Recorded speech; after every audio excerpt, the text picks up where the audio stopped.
महानूर नाम की इब्तदाई तारीख हिंदी जुबान से निकलती है।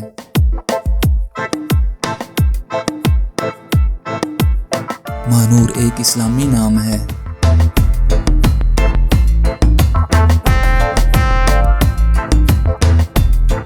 महानूर नाम का शुमार लड़कियों के नामों में होता है।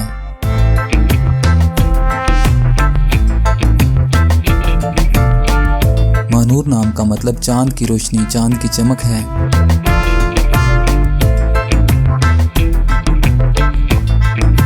मौजूदा डाटा के हिसाब से बुनियादी तौर पर महानूर नाम की शोहरत में 2011 में तेजी से इजाफा हुआ। महानूर नाम की पॉपुलैरिटी का ग्राफ आप 2004 से 2020 तक देख सकते हैं। ट्रेंड्स के हिसाब से महानूर नाम की शोहरत का ग्राफ 2013 में मकबूलियत की इंतहा को छूने लगा।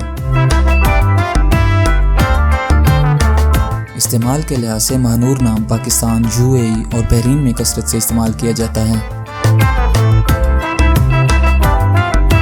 इंग्लिश में महानूर 7 लेटर्स पर मुश्तमिल है।